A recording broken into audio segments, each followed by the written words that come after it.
একটা কত অনুভূতি আর কত আনন্দ। কারণ হলো যে মোবাইলে আসক্ত হয়ে ছেলে পেলে আর কি খেলা একবারে আর কি ভুলে গেছে, এক কথায় বলা যায়।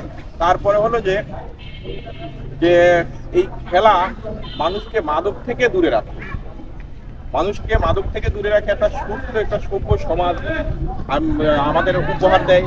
খেলাধুলা সবারই কাম্য এবং শারীরিকভাবে সবাই ভালো থাকে খেলাধুলা করলে।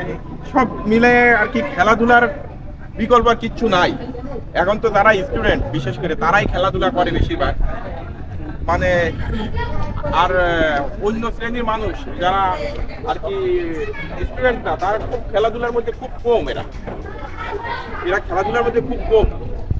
কারণ হলো যে তারা বিভিন্ন দিকে, বিশেষ করে আমাদের বর্তমান সমাজে মাদকের দিকেই বেশি আসক্ত। এই একটা ভালো উদ্যোগ যারা নিচ্ছে তাদের অনেক অনেক ধন্যবাদ এবং শুভেচ্ছা জানাই। আমি আমার সংক্ষিপ্ত বক্তব্য শেষ করছি। কিছু বলেন।